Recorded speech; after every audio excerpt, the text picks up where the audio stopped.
The coffee machine hissed softly in the pre-dawn darkness as Emily Ruiz prepared for another ordinary day. At 32, she had perfected the art of invisibility, just another small business owner in Portland's bustling downtown district, known for her perfectly brewed lattes and warm smile. But as she wiped down the counter of Sunrise Café, her hands moved with a precision that had nothing to do with coffee service. These were the hands that had once controlled the cyclic stick of a UH-60 Black Hawk helicopter through enemy fire in Afghanistan. What her customers didn't know was that Emily Ruiz was hiding the kind of secret that could save lives or destroy everything she'd built. Before we jump back in, tell us where you're tuning in from, and if this story touches you, make sure you're subscribed, because tomorrow I've saved something extra special for you. Emily Ruiz had always believed that the best place to hide was in plain sight. At 5:30 a.m. every morning, she unlocked the glass doors of Sunrise Café, a modest coffee shop tucked between a bookstore and a vintage clothing boutique on Southeast Morrison Street. The location was perfect, busy enough to blend in, quiet enough to avoid attention. Her regulars knew her as the friendly owner who remembered their orders, asked about their families, and never seemed flustered, even during the morning rush. The cafe itself reflected Emily's deliberate choice to remain unremarkable. Exposed brick walls, mismatched wooden tables, and local artwork created the kind of cozy atmosphere that Portland residents expected. String lights hung from the ceiling, casting a warm glow over customers who came for the Wi-Fi, the conversation, or simply to escape the Oregon rain. Emily had designed every detail to be welcoming but forgettable, the perfect camouflage for someone who preferred to remain invisible. What her customers couldn't see was the way Emily's eyes constantly scanned the room, cataloging exits, assessing potential threats, and maintaining situational awareness that had been drilled into her during 6 years of military service. They didn't notice how she positioned herself to keep the entire cafe in view, or how her movements remained economical and purposeful even during the busiest hours. To them, she was simply Emily, the coffee shop owner who made exceptional espresso and never seemed to have a bad day. But Emily's past was written in details that only trained eyes would recognize. The slight callus on her right hand from years of gripping flight controls. The way she automatically checked weather conditions every morning, not for small talk but from habit ingrained by countless pre-flight briefings. The small scar above her left eyebrow, barely visible unless you knew to look for it, earned during a hard landing in Kandahar province when she was 26. Emily had been Chief Warrant Officer Emily Ruiz, one of the Army's most skilled Black Hawk pilots, with over 800 combat flight hours and a reputation for bringing everyone home. She'd flown medical evacuations, supply missions, and combat insertions across some of the most dangerous terrain in Afghanistan. Her commanding officers had called her Ice Queen, not because she was cold, but because she remained calm under pressure that broke other pilots.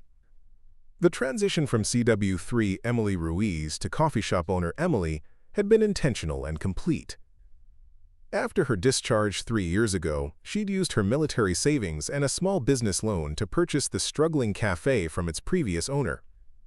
She'd spent months renovating, learning the intricacies of coffee brewing, and building relationships with suppliers. The work was methodical, precise, not unlike flight planning, though the stakes were considerably lower.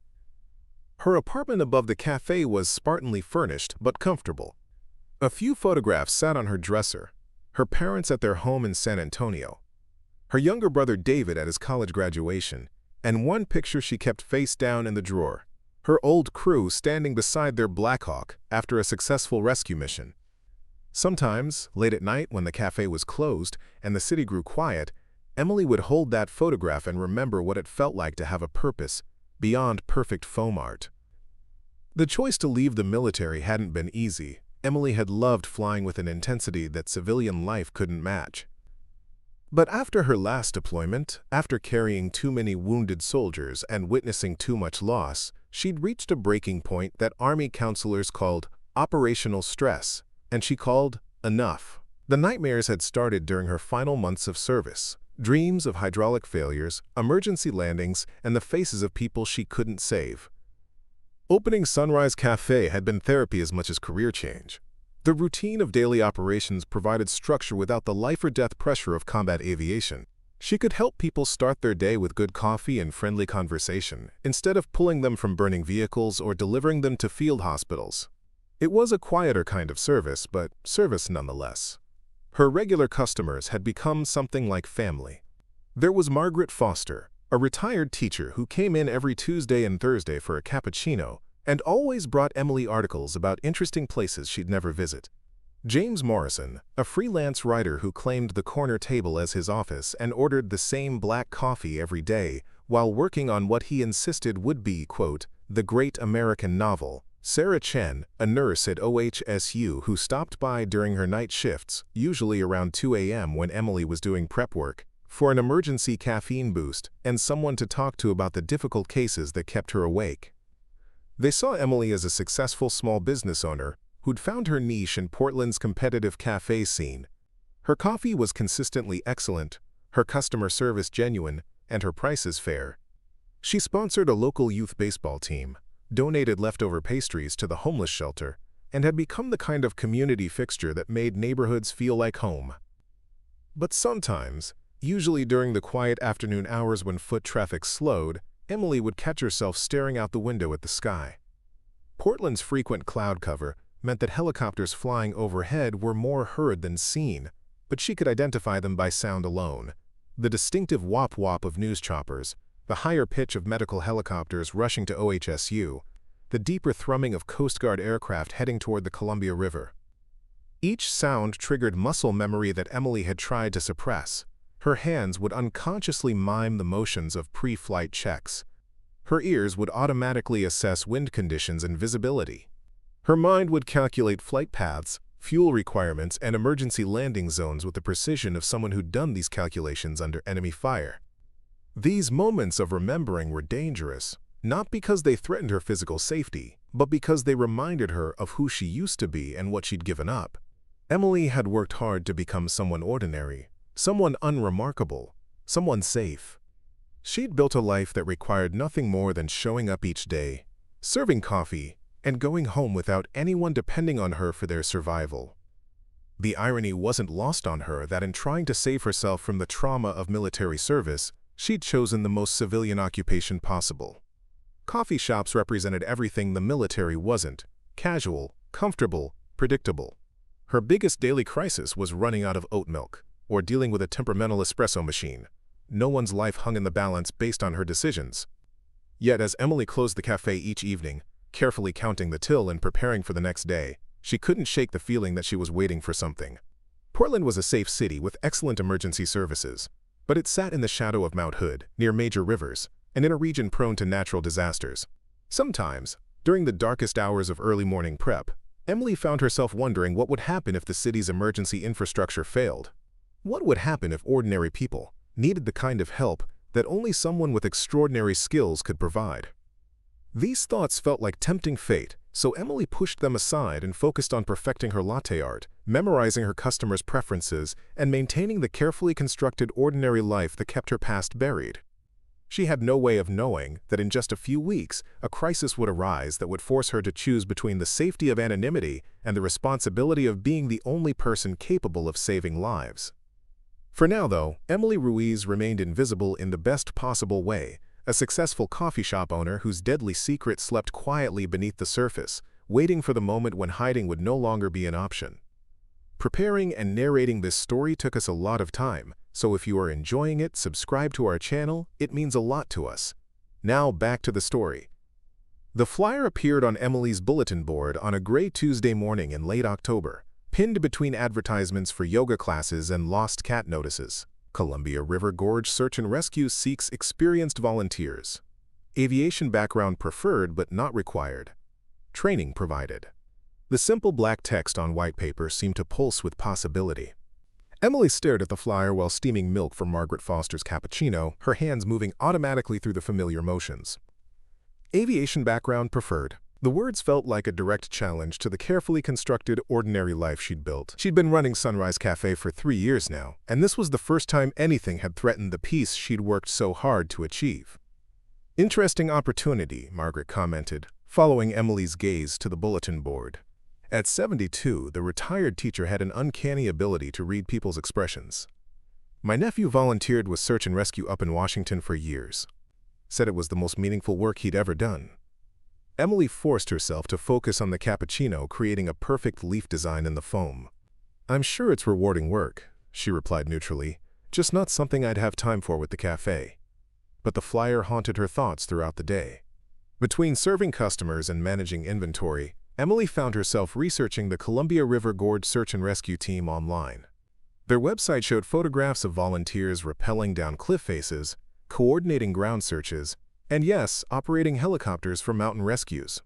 The team covered over 2,000 square miles of some of the most treacherous terrain in the Pacific Northwest.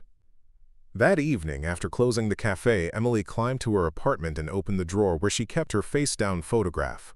The image showed her crew standing beside their Blackhawk after successfully extracting a wounded platoon from a hot landing zone near Kabul. Emily remembered that day clearly: the radio chatter, the enemy fire, the weight of responsibility as she maneuvered through the extraction under impossible conditions. Everyone had made it home.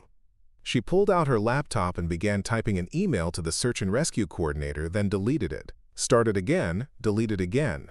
What could she say? Hello, I'm a coffee shop owner with 800 hours of combat flight time that I've been hiding for 3 years. The truth felt both too much and too little.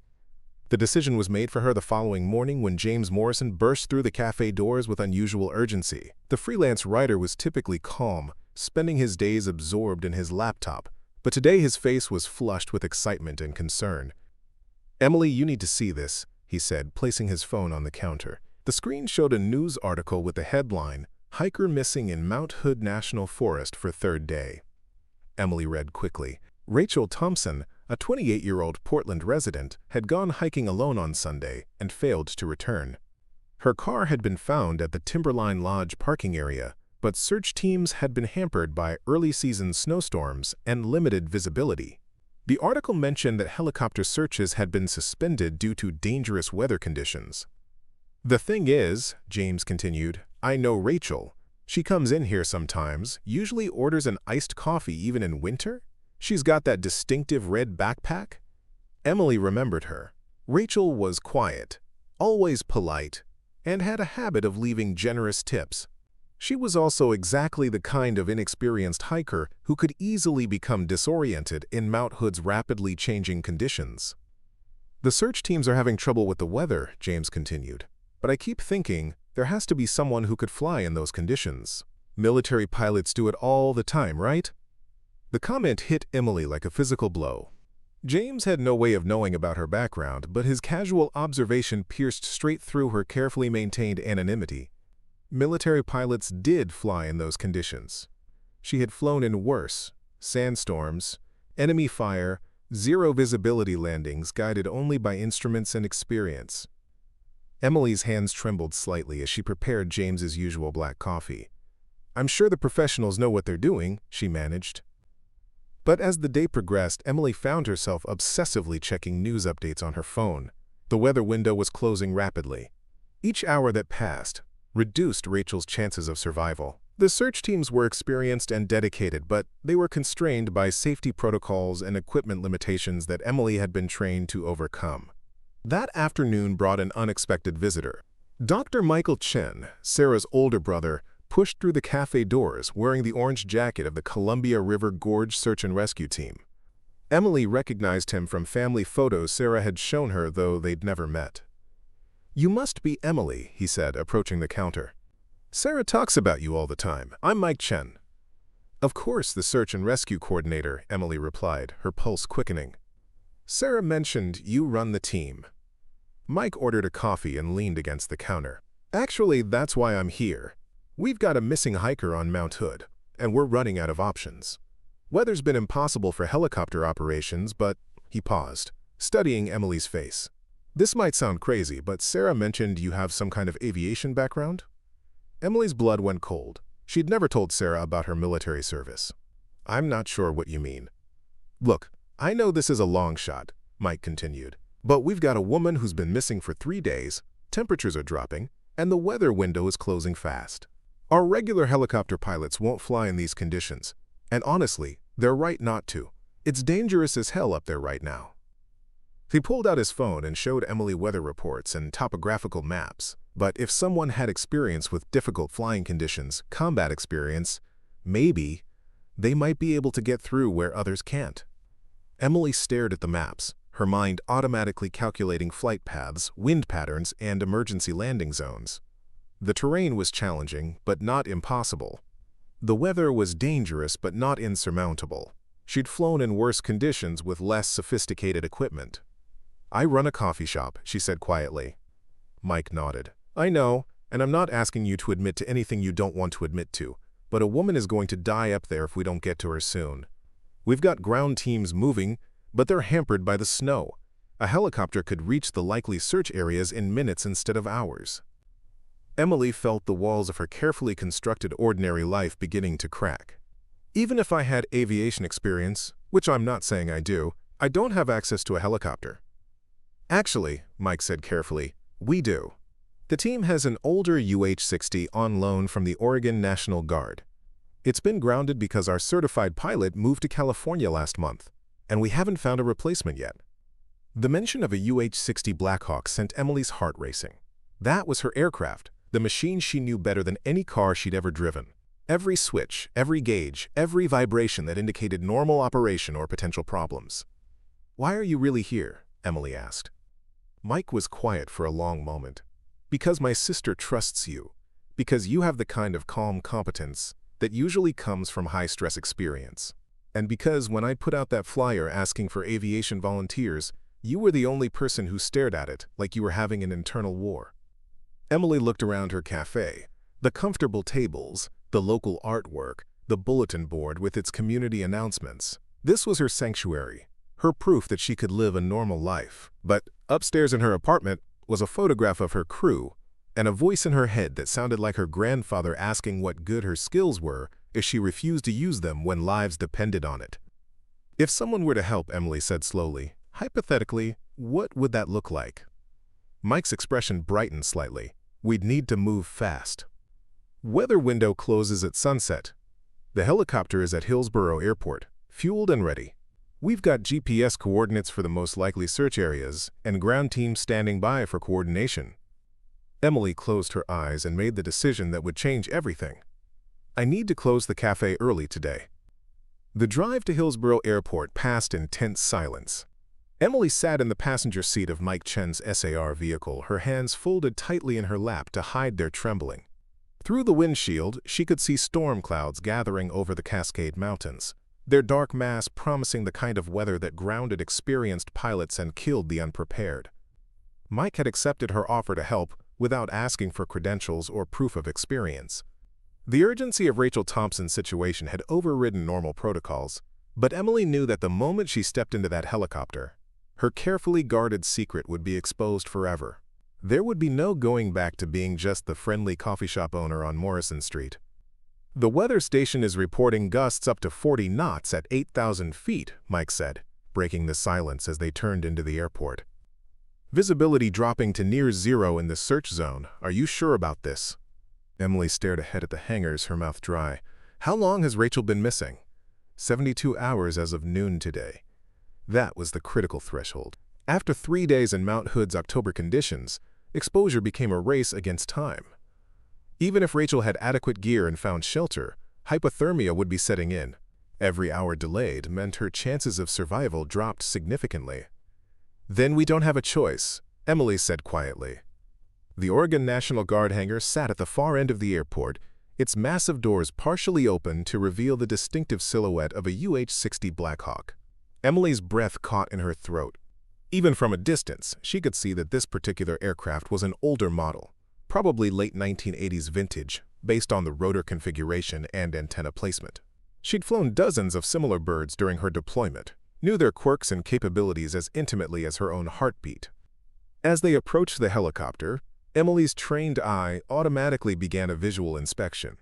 The aircraft appeared well-maintained despite its age, with fresh paint and properly secured components. But she could also see modifications that suggested its civilian conversion, additional communication equipment, rescue hoists, and medical supply storage that wouldn't have been present on military variants. 3 other members of the SAR team were already at the hangar, Jessica Martinez, a paramedic who would serve as medical support, David Kim, a technical rescue specialist, and Tom Bradley, an experienced ground coordinator who would manage communications with search teams already on the mountain. They looked up expectantly as Mike and Emily approached. "This is Emily," Mike announced without elaboration. "She's going to be our pilot today." Emily saw the subtle exchange of glances between the team members. Jessica stepped forward, her expression skeptical but professional. "With respect, we've never seen you at any of our training sessions. What's your background?" The question Emily had been dreading hung in the air. She could lie, deflect, or simply refuse to answer. But any of those choices would undermine the trust necessary for a successful rescue mission. These people were about to put their lives in her hands based on nothing more than Mike's recommendation. "Army Aviation," she said finally. 6 years, multiple deployments, Black Hawk pilot. The change in the team's demeanor was immediate. Tom Bradley, who Emily now noticed wore a Marine Corps tattoo on his forearm, straightened his posture slightly. "How many hours?" "Combat or total?" "Both." Emily met his gaze steadily. 800 combat, over 1,500 total." David Kim whistled softly. "And you're running a coffee shop because—" "Because some stories don't have happy endings," Emily replied. "But that's not what matters right now. What matters is getting Rachel Thompson off that mountain alive." Mike spread a topographical map across the helicopter's cargo area, weighting the corners with equipment bags. Latest GPS ping from her phone was here. He pointed to a spot on the map. At 11:30 Sunday morning. But that was 3 days ago, and the phone's been dead since then. Emily studied the terrain, her mind automatically calculating flight approaches and potential landing zones. The search area encompassed roughly 30 square miles of steep, heavily forested mountainside with numerous ravines and cliff faces. In good weather, it would be challenging. In current conditions, it bordered on impossible. "Ground teams have covered this section," Jessica added, indicating the lower elevation areas with a red marker. "But the upper zones here and here have been inaccessible due to snow and visibility." "That's where we focus," Emily said, tracing potential flight paths with her finger. If she was hiking alone and got disoriented, she would have followed water sources downhill or sought shelter in natural windbreaks. These ravines are the most likely areas. As the team loaded equipment into the helicopter, Emily began her pre-flight inspection with the thoroughness that had kept her alive through 2 combat deployments. She checked fluid levels, examined rotor blades for damage, tested control surfaces, and verified that all safety equipment was properly secured. Each step was second nature, muscle memory taking over despite the 3-year gap since her last flight. The helicopter's interior was configured for search and rescue operations, with specialized communication equipment, medical supplies, and a rescue hoist capable of lifting injured hikers from terrain where landing wasn't possible. Emily familiarized herself with the new systems while running through her mental checklist of emergency procedures. "You know," Tom Bradley said quietly as he secured equipment in the cargo area, "I flew with a lot of Army pilots in Afghanistan. They had a particular way of moving around aircraft. Confident but careful. You've got that same quality." Emily glanced at him. "Were you aviation?" "Ground support.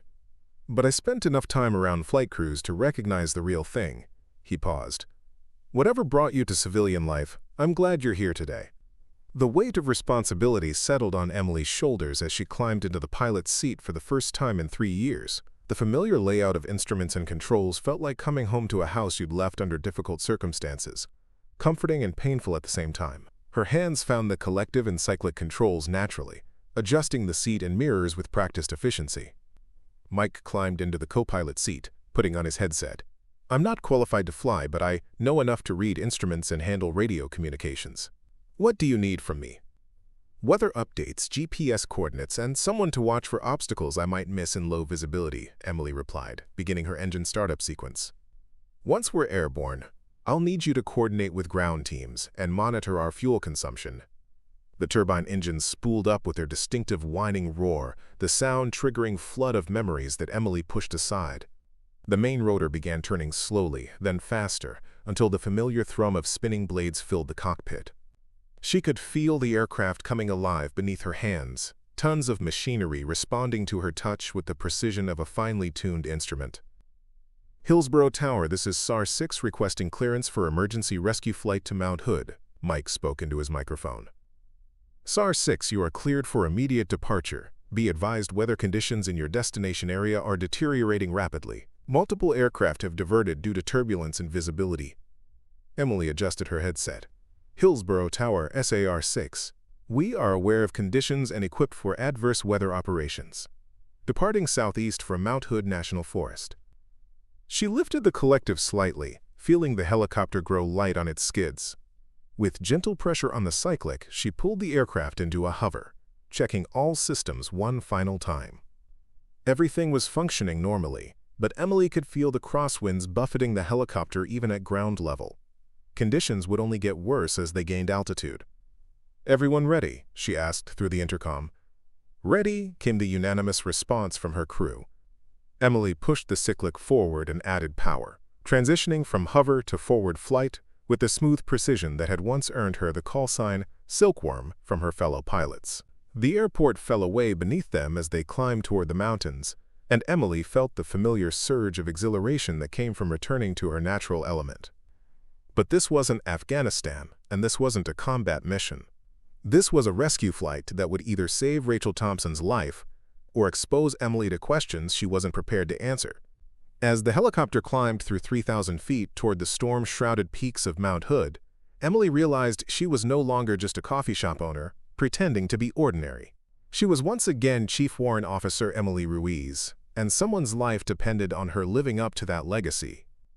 The first taste of mountain weather hit them at 6,000 feet.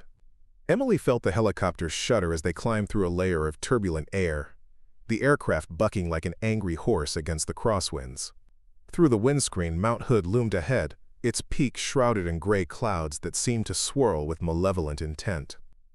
"Jesus," David Kim muttered from the back, gripping his safety harness as the helicopter lurched sideways. "How are you flying in this?" Emily's hands moved constantly across the controls, making minute adjustments to compensate for the wind shear and downdrafts that tried to push them off course. This was the kind of flying that separated experienced pilots from weekend aviators, reading the air currents, anticipating the mountain's weather patterns, and maintaining control when every instinct screamed to turn back.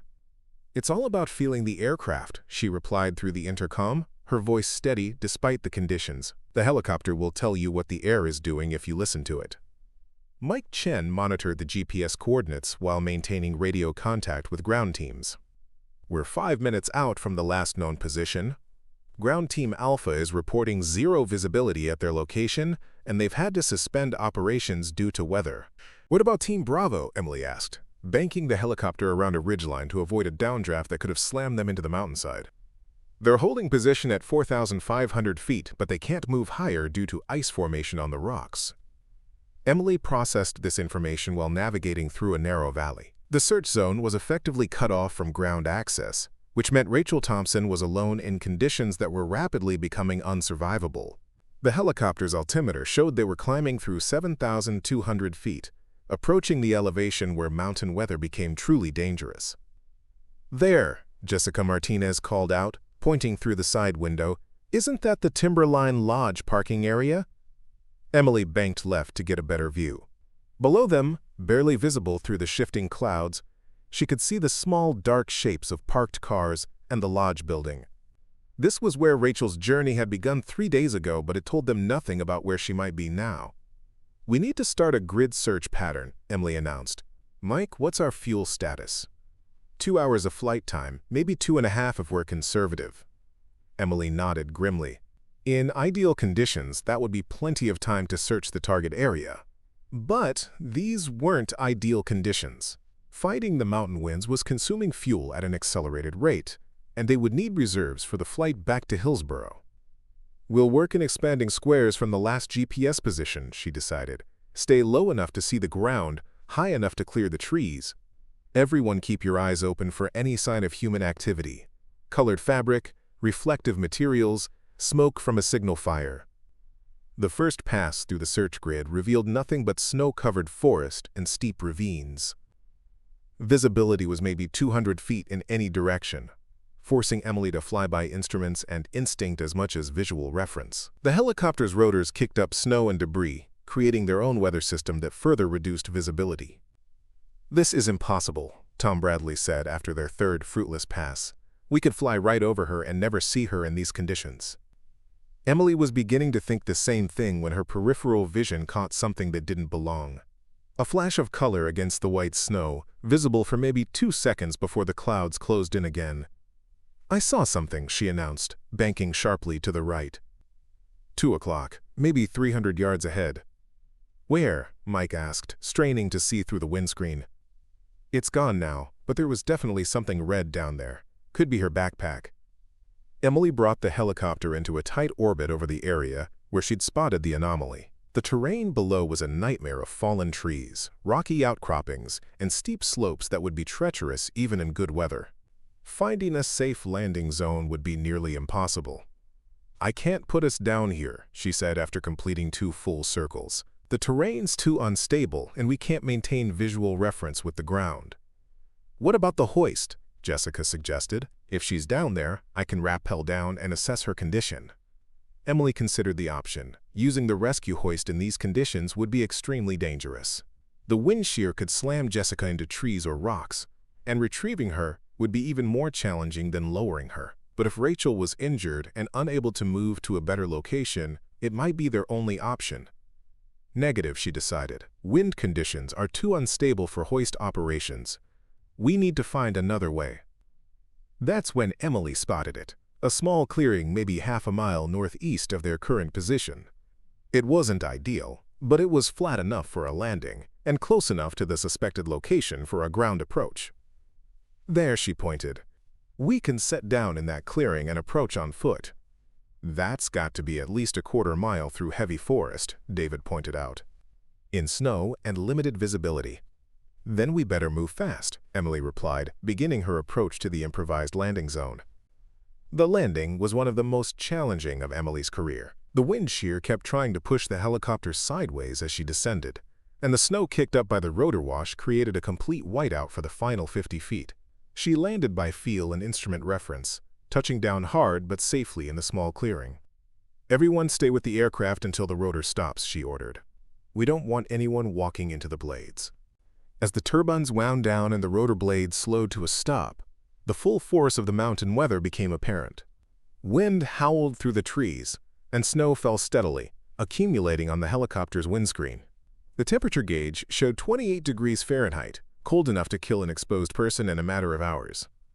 Jessica and David prepared their rescue gear while Tom established communication with the ground teams. Emily shut down the helicopter systems but left the engines warm for a quick restart.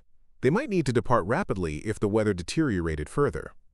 "Okay, here's the plan," Emily announced as the team gathered near the aircraft. "Jessica and I will head toward the red object I spotted. David, I need you to stay with the helicopter and maintain communication. Tom, coordinate with ground teams and keep monitoring weather reports." "You should stay with the aircraft too," Jessica protested. "You're the only one who can fly us out of here." Emily shook her head. "If Rachel is injured, you'll need help moving her, and if we run into trouble, I'm the one with the most experience in hostile terrain." It was a calculated risk, but Emily knew that leaving the helicopter meant potentially stranding the entire team if something happened to her. However, Rachel Thompson's survival took priority over their own safety. That was the unspoken code of search and rescue operations. The hike through the forest was brutal. Snow had drifted to knee-deep in places, and the dense tree cover created a maze of obstacles that forced constant detours. Emily led the way, using her military land navigation skills to maintain their heading toward the spot where she'd seen the flash of red. 20 minutes into the trek, Jessica grabbed Emily's arm. "Do you hear that?" Emily stopped and listened. Through the wind and snow, she could barely make out a sound that might have been human, weak, intermittent, but definitely not natural forest noise. "This way," Emily said, changing direction toward the sound. They found Rachel Thompson in a natural shelter formed by 2 fallen trees, semi-conscious and severely hypothermic.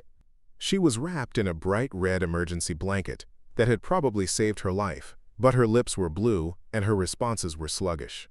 Her hiking boots showed signs of severe frostbite, and Emily could see that she was rapidly approaching the point where rescue would become recovery. "Rachel, can you hear me?" Jessica asked, beginning her medical assessment. "We're here to help you." Emily keyed her radio. "Tom, we found her. She's alive but in critical condition. We need immediate evacuation." "Copy that. Weather's getting worse up here. You need to move fast." As Jessica worked to stabilize Rachel, Emily realized they faced a new problem. The injured hiker was too weak to walk, and carrying her through the deep snow and difficult terrain would be slow and exhausting. Meanwhile, the weather was deteriorating rapidly, and their fuel window was shrinking. Emily made a decision that would have been unthinkable to a civilian pilot but was second nature to someone with combat experience. Change of plans. "We're going to bring the helicopter to her." "Are you insane?" Jessica Martinez stared at Emily through the swirling snow. "You can't land a helicopter in this terrain. There's no clearing, no flat ground, nothing but trees and rocks." Emily was already surveying the area with the tactical eye of a combat pilot. 50 yards to their east, a steep slope dropped away into a ravine, creating a narrow corridor between towering Douglas firs. It wasn't a landing zone by any conventional definition, but Emily had landed in worse places when soldiers' lives hung in the balance. "I'm not talking about a conventional landing," she replied, keying her radio. "Tom, I need you to start the engines. We're going to attempt a slope landing directly above our position." Tom Bradley's voice crackled back through the static. "Emily, the terrain analysis shows a 40-degree grade with unstable snowpack. That's outside safe operating parameters for slope landings." "I know what the manual says," Emily responded calmly. "But Rachel doesn't have time for us to carry her back to the helicopter. Her core temperature is dropping, and she's showing signs of severe hypothermia. We have maybe 20 minutes before she goes into cardiac arrest." Jessica was wrapping Rachel in additional emergency blankets while monitoring her vital signs. The hiker's breathing was shallow and irregular, her pulse weak and thready. Even with immediate medical intervention, her survival chances were declining rapidly with each passing minute. "Can it actually be done?" Jessica asked quietly. Emily studied the terrain one more time. The slope was steep but relatively clear of major obstacles. Snow depth appeared consistent, which would help with ground reference. The main challenge would be maintaining control of the aircraft while touching down on unstable, angled ground in near-zero visibility. "I've done similar landings before," she said. "Different circumstances, but the principles are the same." What she didn't mention was that those previous landings had been emergency evacuations under enemy fire, where the choice was between a dangerous landing and certain death. The risk calculations were similar here, but the psychological pressure was different. In combat, adrenaline and training took over. Here, she had time to think about everything that could go wrong. Through her earpiece, she heard the distant sound of turbine engines spinning up. Tom had started the helicopter systems, bringing the aircraft back to flight-ready status. Emily began mentally rehearsing the approach profile, calculating wind angles and ground reference points she would need to maintain visual contact during the descent. "David, I need you to clear the largest rocks from the proposed touchdown area," she ordered. "Anything that could damage the landing gear or destabilize the aircraft." "On it," David Kim replied, immediately beginning to kick aside loose stones and fallen branches. Emily established communication with Tom through her portable radio. "Okay, here's what we're going to do. I need you to bring the helicopter to a hover directly over my position, then begin a controlled descent following my voice commands. You'll be flying the aircraft based entirely on my instructions." "Wait," Tom's voice carried clear concern. "You want me to fly the helicopter? I'm not qualified for anything beyond basic instrument reading." "You're not really flying it," Emily explained. "You're just making the adjustments I tell you to make. Think of yourself as an extension of my hands and eyes." It was an unorthodox approach that violated multiple safety protocols, but Emily had seen similar techniques used during complex medical evacuations, where the pilot needed to maintain visual contact with ground personnel while maneuvering in confined spaces. The sound of rotor blades grew louder as Tom lifted the helicopter from the distant clearing. Emily positioned herself where she could see both the approaching aircraft and the improvised landing zone, her radio in one hand and her other arm raised to guide the pilot. "I have visual on your position," Tom reported. "This weather is getting worse by the minute. Visibility is maybe 100 feet. Copy that. Begin your approach from the southwest, slow and steady. Watch your altitude. There are trees extending to about 150 feet on either side of the corridor." Emily watched the helicopter emerge from the gray-white curtain of snow and clouds like a mechanical ghost. Tom was doing better than she'd expected, maintaining stable flight despite his obvious nervousness and the challenging conditions. "Okay, Tom, you're looking good. Begin your descent now, rate of 50 feet per minute. I'll guide you down." As the helicopter descended, Emily realized she was holding her breath. The aircraft was massive compared to the narrow landing area, its rotor disc extending dangerously close to the surrounding trees. One miscalculation, one gust of wind at the wrong moment, and the helicopter could clip a branch and crash. "Altitude 100 feet, looking good," she called out. "Slight correction to your left. You're drifting toward the tree line." The helicopter adjusted course, Tom's voice tight with concentration. "I can barely see the ground from up here. Are you sure about this?" "Trust me, Tom, you're doing great. Continue descent, maintain current heading." At 50 feet, the helicopter's rotor wash began creating its own weather system, blowing snow and debris in all directions. Emily squinted through the artificial blizzard, using hand signals to guide Tom through the final phase of the approach. "Okay, I can see the slope now," Tom reported. "It looks steeper than I expected." "That's normal. Continue descent, but reduce your rate to 20 feet per minute. We need precision now." Emily's heart pounded as she watched the helicopter's landing gear approach the angled ground. This was the most critical moment. The transition from controlled flight to surface contact on unstable terrain. If the aircraft touched down too hard or at the wrong angle, it could slide down the slope or roll over. "Contact in 10 feet, she called out. "Ease forward on the cyclic to match the slope angle." The helicopter's rear wheels touched first, settling into the snow with a soft thud. Emily held her breath as Tom gradually lowered the collective, transferring the aircraft's weight from the rotors to the landing gear.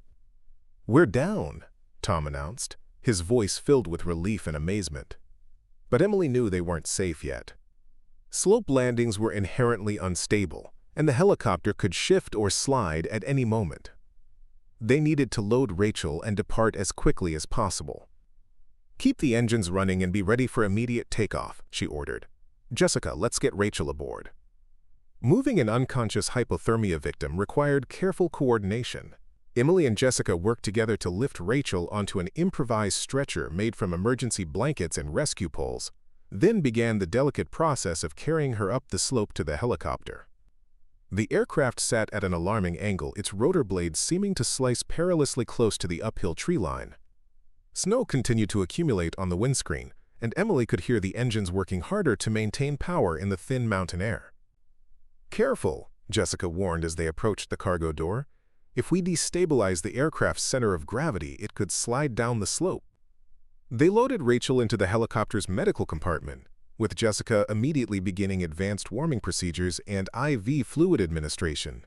David secured the rescue equipment while Tom prepared for departure, his hands shaking slightly from the stress of the unconventional landing. "Everyone aboard?" Emily asked, taking her place in the pilot's seat. "Ready for departure," came the collective response. Emily's hands found the familiar controls, muscle memory taking over as she prepared to extract them from one of the most precarious positions she'd ever put an aircraft in.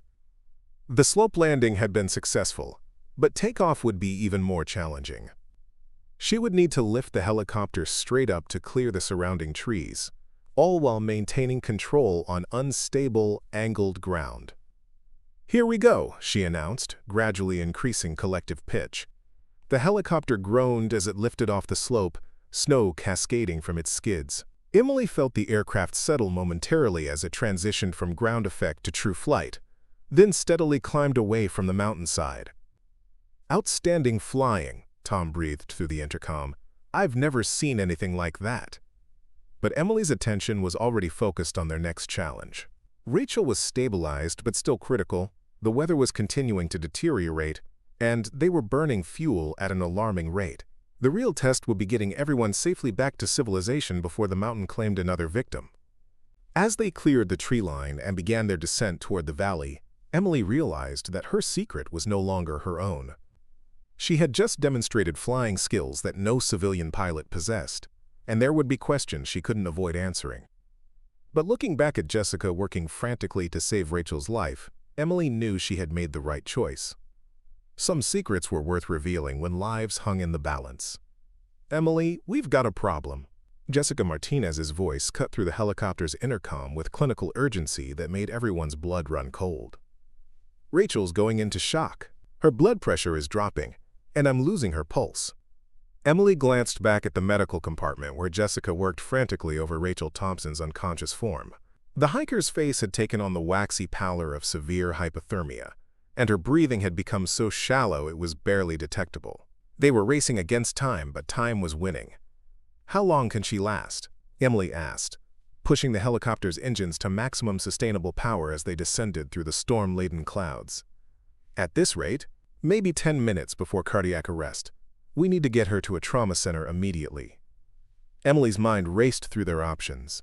OHSU Hospital in Portland had the closest trauma facility capable of treating severe hypothermia, but it was still 40 minutes away at their current speed. Rachel didn't have 40 minutes. "There's a small regional hospital in Sandy," Tom Bradley suggested, consulting his GPS unit. "St. Mary's Medical Center. It's half the distance, maybe 15 minutes if we push it." "Do they have the capability to handle severe hypothermia?" Jessica asked, not looking up from her patient. "I don't know," Tom admitted, "but it's closer than anything else." Emily made the decision that would define the rest of the mission. "We're going to Sandy." "Tom, get on the radio and tell them we're coming in hot with a critical hypothermia patient. Tell them to have their trauma team standing by." As Emily banked the helicopter toward their new destination, she noticed something troubling on the instrument panel. The fuel gauge showed they were consuming aviation gas at a rate that was pushing the limits of their remaining supply. Fighting the mountain winds had burned through their reserves faster than calculated. "Mike, what's our fuel status?" she asked the SAR coordinator. Mike Chen checked his calculations, his expression growing grim. "At current consumption rate, we've got maybe 25 minutes of flight time remaining." Emily felt her stomach drop. Sandy was 15 minutes away under ideal conditions, but they were still fighting headwinds and turbulence that reduced their ground speed significantly. If they encountered any delays or had to divert to an alternate landing site, they could find themselves attempting an emergency landing with an unconscious patient aboard. "There's something else." Jessica's voice carried a new note of concern. "I'm not getting any response from Rachel. Her core temperature has dropped below what my thermometer can measure. We may be looking at clinical death if we don't get her rewarmed in the next few minutes." The weight of responsibility pressed down on Emily like a physical force. 3 years ago, she had left military aviation because she was tired of making life-and-death decisions under impossible circumstances. Now she found herself in exactly the same situation, with multiple lives depending on choices she had to make with incomplete information and dwindling resources. "Tom, contact St. Mary's and tell them we need their parking lot cleared for emergency landing. No delays, no paperwork. We're coming in whether they're ready or not." Through the helicopter's windscreen, Emily could see the lights of Sandy beginning to emerge from the gray afternoon gloom. The small town sat in a valley between forested hills, its medical center identifiable by the distinctive red cross painted on the roof of the main building. "St. Mary's Medical Center, this is Search and Rescue 6, with critical patient inbound." Tom spoke rapidly into his radio. "Request immediate landing clearance in your parking area. Patient is unconscious female with severe hypothermia requiring immediate trauma intervention." The response came back immediately. "SAR 6, this is Dr. Patricia Wong, Emergency Department Chief. We have trauma teams standing by and landing zone prepared. Be advised we have limited hypothermia treatment capability, but we'll do everything we can." Emily could see the hospital now, its parking lot cordoned off with emergency vehicles creating a makeshift landing zone. Ambulance crews stood ready with warming equipment and IV fluids, while hospital staff waited with a gurney designed for rapid patient transfer. But as Emily began her approach, she noticed something that made her heart sink. The windsock at the hospital showed surface winds gusting from multiple directions, the kind of turbulent air conditions that made precision landings extremely dangerous, especially with a critically ill patient aboard. "This is going to be rough," she warned through the intercom. "Everyone secure anything that could become a projectile. Jessica, make sure Rachel is properly immobilized." The approach to St. Mary's Medical Center was one of the most challenging of Emily's career. The hospital sat in a wind corridor between hills, creating turbulence that bounced the helicopter around like a leaf in a storm. Emily fought the controls constantly, making split-second adjustments to compensate for wind shear that tried to slam them into the ground or push them into nearby power lines. At 100 feet above the landing zone, the helicopter lurched violently to the left as a downdraft caught them. Emily corrected immediately, but the sudden movement caused equipment to shift in the cargo compartment and made Jessica struggle to maintain her grip on Rachel's IV lines. Steady, Emily muttered to herself, her hands dancing across the controls with the precision that had kept her alive through dozens of combat landings. Just like Bagram, just like Kandahar, read the air, feel the aircraft. At 50 feet, the helicopter's rotor wash began scattering debris across the parking lot, forcing the medical teams to shield their eyes and lean into the artificial hurricane Emily's aircraft was creating. She could see Dr. Wong shouting instructions to her team, though the words were lost in the roar of turbine engines and spinning rotors. "Contact," Emily announced as the helicopter skids touched the asphalt with a jarring thud that sent vibrations through the entire aircraft. Before the rotors had even begun to slow, the medical team was rushing toward the helicopter. Emily kept the engines running at flight idle. They still needed to return to Hillsborough Airport, and every minute on the ground consumed precious fuel. Jessica and the hospital trauma team worked with military precision to transfer Rachel from the helicopter to the waiting gurney. Emily watched through her side window as they rushed the unconscious hiker toward the emergency room entrance, Dr. Wong barking orders as they moved. "Will she make it?" David Kim asked quietly. "I don't know," Emily replied honestly, "but we gave her the best chance possible." As the medical team disappeared into the hospital, Emily realized that her part in Rachel Thompson's story was ending, but her own story was just beginning to unfold in ways she hadn't anticipated.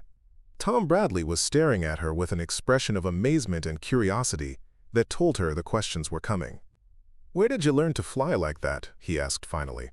"That slope landing, this approach, that wasn't civilian training. That was military, and not just any military. That was special operations level flying." Emily felt the walls of her carefully constructed ordinary life finally crumbling completely. The secret she had guarded for 3 years was now exposed to people who would recognize the significance of what they had witnessed. "Tom, we need to get back to Hillsborough," she said, deflecting the question. "Fuel situation is getting critical." But as Emily lifted the helicopter from the hospital parking lot for the final leg of their journey, she knew that landing back at Hillsborough Airport would mark the end of her anonymity forever. The flying she had demonstrated today would raise questions from aviation authorities, media attention she couldn't avoid, and scrutiny of her background that would reveal everything she had tried to leave behind. Mike Chen was already on the radio with Search and Rescue Headquarters, filing their preliminary mission report. Emily could hear him describing the exceptional piloting skills and unconventional rescue techniques that had made the mission successful. Each word felt like another nail in the coffin of her quiet life. As the lights of Hillsborough Airport appeared ahead through the clearing weather, Emily made peace with the fact that tomorrow morning she wouldn't be able to simply unlock the doors of Sunrise Café and pretend that today had never happened.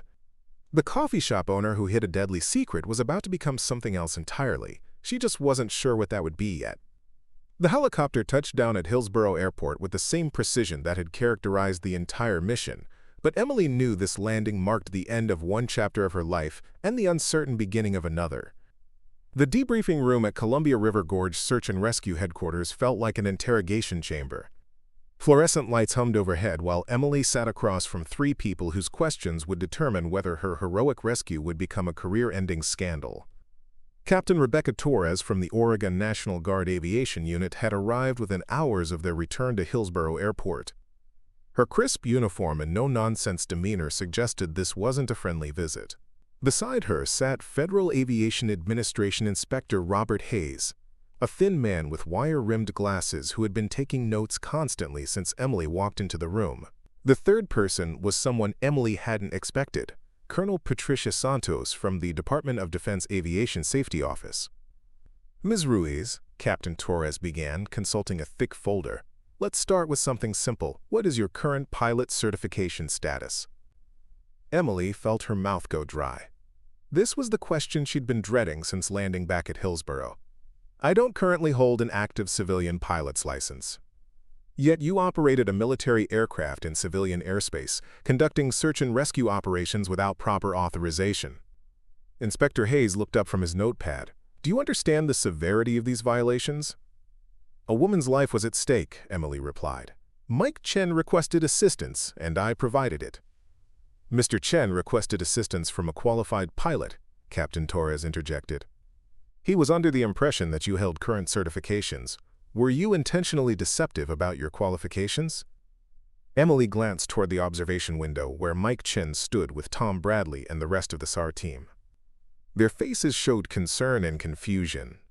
They were clearly as surprised as she was by the formal investigation that had materialized around what they thought was a successful rescue mission. "I never claimed to have current civilian certifications," Emily said carefully. "I told Mike I had military aviation experience." Colonel Santos leaned forward. "Ms. Ruiz, according to military records, Chief Warrant Officer Emily Ruiz was discharged from the Army 3 years ago following a psychological evaluation that recommended removal from flight status. Is that correct?" The words hit Emily like a physical blow. She had known this moment would come eventually, but hearing her military discharge discussed in clinical terms still felt like having old wounds torn open. "That's correct," she said quietly. "The evaluation cited post-traumatic stress disorder and recommended that you not engage in high-stress aviation activities," Colonel Santos continued. "Yet today you voluntarily participated in exactly that type of operation. Can you explain this apparent contradiction?" Emily felt trapped between competing loyalties, to the truth, to her own privacy, and to the people who had trusted her with their lives just hours earlier. Through the window, she could see Jessica Martinez arriving with what appeared to be a folder of medical documents. "My discharge was administrative, not disciplinary," Emily explained. "I was removed from flight status as a precautionary measure, not because of any operational failures or safety violations." "Nevertheless," Inspector Hayes interrupted, "you operated an aircraft without proper authorization. The FAA takes these violations extremely seriously, regardless of the outcome." "What outcome are we talking about exactly?" Emily asked. "Because last I heard, Rachel Thompson was alive in a hospital ICU instead of dead on a mountainside." Captain Torres's expression softened slightly. "Ms. Ruiz, no one is questioning the success of the rescue or your skill as a pilot. But we have protocols and regulations for reasons. What if something had gone wrong? What if you had crashed with a full crew aboard? The liability issues alone would have been irrelevant if we'd followed protocols and let Rachel Thompson die while waiting for authorized personnel," Emily interrupted. The room fell silent. Emily realized she had just articulated the central tension that made this case so complicated. She had clearly violated multiple regulations, but those violations had directly resulted in saving a life that would have been lost through proper channels. Jessica Martinez knocked on the door and entered with permission from Captain Torres. "I'm sorry to interrupt, but I thought you should know. I just got off the phone with Dr. Wong at St. Mary's. Rachel Thompson is stable and conscious. Her core temperature is back to normal, and she's expected to make a full recovery." Emily felt a wave of relief wash over her. Despite everything that had happened since the rescue, knowing that Rachel was alive and recovering made every complication worthwhile. "Dr. Wong also wanted me to pass along a message," Jessica continued. "She said that based on Rachel's condition when we arrived, another 20 minutes of exposure would have been fatal. The speed of our response directly saved her life." Colonel Santos made a note in her folder. "That information will be included in our report. However, it doesn't change the regulatory issues we need to address." After Jessica left, the questioning continued for another hour.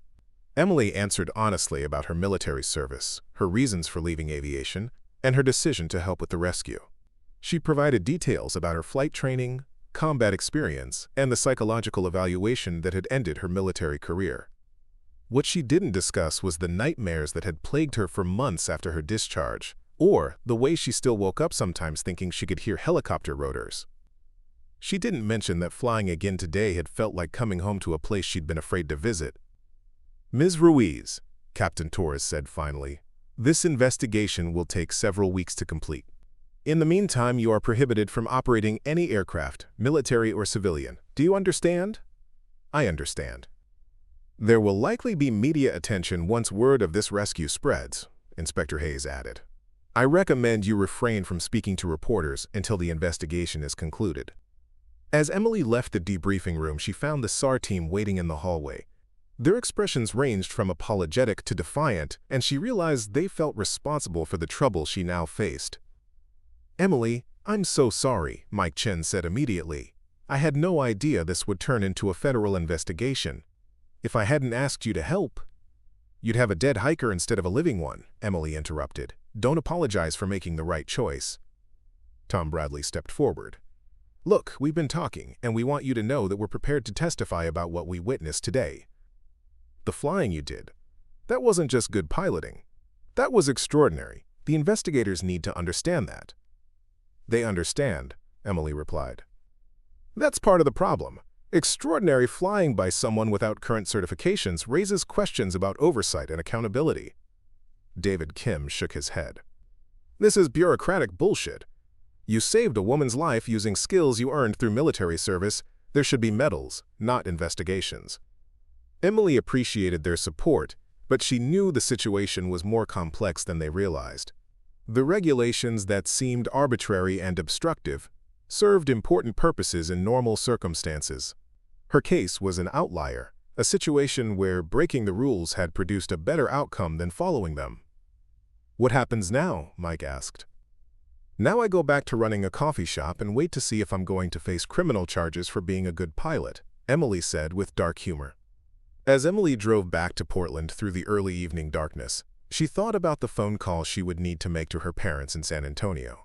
They had been proud of her military service and supportive of her decision to leave aviation behind. How would she explain that their daughter had spent the day flying combat-level rescue missions while officially working as a cafe owner? The lights of Sunrise Café looked warm and welcoming as Emily parked outside her building. The familiar sight of her small business, with its hand-painted sign and cozy atmosphere, felt like stepping back into a simpler version of herself. But Emily knew that version was gone forever. Tomorrow morning she would unlock the doors and serve coffee to her regular customers, but she would no longer be just Emily the cafe owner. She was now Emily the pilot who had saved a life and violated federal aviation regulations in the process. The woman who had hidden her deadly secret had become the woman whose secret had been revealed in the most public way possible. As she climbed the stairs to her apartment, Emily realized that for the first time in 3 years, she wasn't afraid of who she was.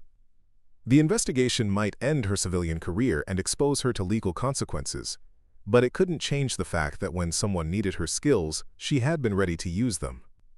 The photograph of her old crew still sat face down in her dresser drawer, but Emily found herself wondering if it was time to turn it right side up again. 6 weeks later, Emily stood behind the counter of Sunrise Café, but everything had changed. The morning rush no longer provided anonymous comfort.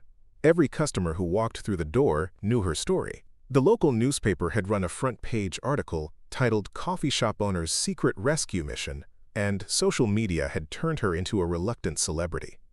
The usual? Emily asked Margaret Foster, who had become something of a protective guardian since the story broke. Of course, dear, Margaret replied, then lowered her voice. Any word on the investigation? Emily was preparing to answer when the cafe door chimed, and a familiar figure walked in. Rachel Thompson looked remarkably healthy for someone who had nearly died on Mount Hood 6 weeks earlier. Her cheeks had color again, and she moved with the confident stride of someone who had been given a second chance at life. Emily, Rachel said, approaching the counter with a nervous smile. I hope it's okay that I came by. I wanted to thank you in person. The cafe fell quiet as other customers recognized the woman whose rescue had made Emily famous. Emily felt the weight of their attention but focused on Rachel's face, alive, alert, and grateful.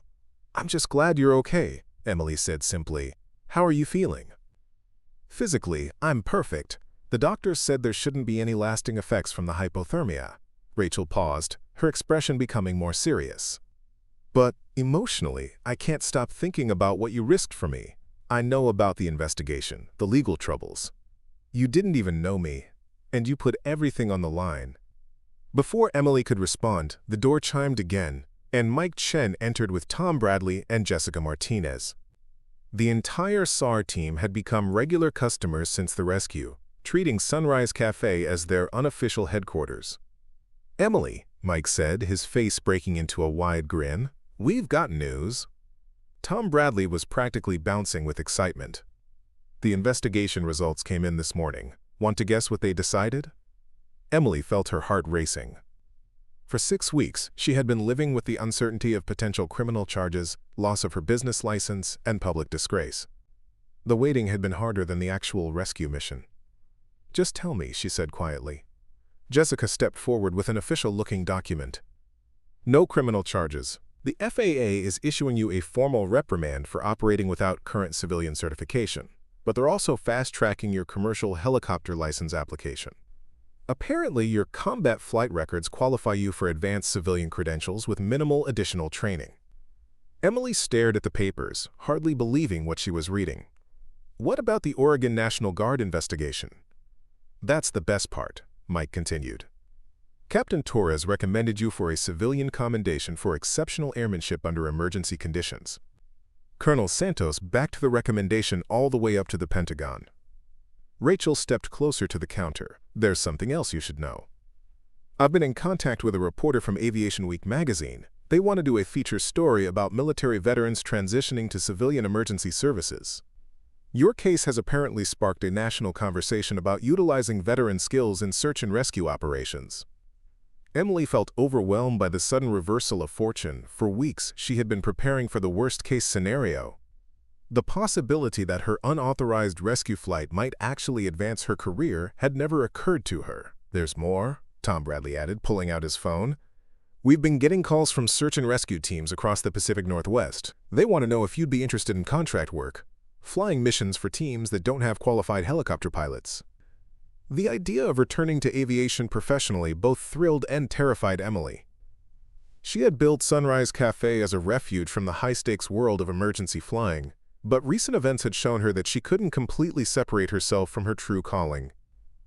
I don't know, Emily said honestly. The cafe keeps me pretty busy. Margaret Foster, who had been listening quietly, spoke up with the authority of a retired teacher who had spent decades managing complicated situations. Emily, dear, have you considered that you might not have to choose? All eyes turned to the elderly woman, who smiled knowingly. My nephew runs that search and rescue operation in Washington I mentioned before. They have pilots who work part-time, flying missions when needed, while maintaining other careers. You could keep the cafe and fly rescue missions. Best of both worlds. Emily looked around the cafe at the faces of people who had become more than customers. They were a community that had supported her through the most challenging period of her adult life. The thought of giving up Sunrise Café felt impossible, but so did ignoring the opportunity to use her skills for search and rescue operations. What would that look like practically? She asked. Mike Chen had clearly been hoping for this question. We've already talked to several regional SAR coordinators. They're proposing a part-time contract arrangement, maybe 2 or 3 missions per month, more during peak hiking and climbing seasons. You'd maintain your civilian life, but be available for emergency callouts when your specific skills are needed. Jessica added, the payment structure would be competitive with commercial helicopter work. You could probably reduce your cafe hours and hire additional staff while maintaining the same income. Emily realized that the people around her had been planning this conversation for weeks, possibly since the day of the rescue. They had recognized something she was only beginning to understand, that hiding her abilities served no one, least of all herself. There's something else, Rachel said quietly. I've been volunteering with a non-profit that provides outdoor education for underprivileged kids. We teach wilderness safety, survival skills, responsible hiking practices. We could use someone with your background to help develop our safety protocols and emergency response training. The offer represented exactly the kind of meaningful work Emily had been missing since leaving the military. Teaching others to avoid the dangerous situations that required dramatic rescues was perhaps even more valuable than conducting the rescuers themselves. Emily looked out the cafe window at the Portland skyline, then back at the group of people who had become her chosen family. 6 weeks ago, she had been a coffee shop owner hiding from her past. Today, she was being offered a chance to integrate all aspects of her identity into something larger than she had imagined possible. I have one condition, she said finally. Sunrise Café stays open. This place has been my sanctuary for 3 years, and it's become a community hub for all of you. Whatever else I do, this cafe continues to be my primary focus. Mike Chen grinned. We wouldn't have it any other way. Where else would we debrief after missions? As the conversation continued, Emily felt a profound sense of coming full circle. The woman who had tried to become invisible had discovered that her greatest strength lay not in hiding her abilities, but in sharing them with people who needed them. The deadly secret she had guarded so carefully had become the foundation for a life more meaningful than she had dared to hope for. 3 months later, Emily stood in the doorway of Sunrise Café, watching her new assistant manager handle the morning rush with competent efficiency. Upstairs in her apartment, a flight suit hung in the closet next to her civilian clothes. On her dresser, the photograph of her old military crew sat upright for the first time in 3 years, joined by a new picture showing the Columbia River Gorge Search and Rescue Team after a successful training exercise. Emily Ruiz was no longer hiding a deadly secret. She had become something better, a woman who used her extraordinary skills to serve her community while building the ordinary life she had always wanted. The coffee shop owner who could fly rescue helicopters had found a way to be both things at once, and in doing so had discovered that the person she was meant to be had been there all along, just waiting for the right moment to take flight. Up next, you've got 2 more standout stories right on your screen. If this one hits the mark, you won't want to pass these up. Just click and check them out. And don't forget to like, subscribe, and turn on the notification bell so you don't miss any upload from us.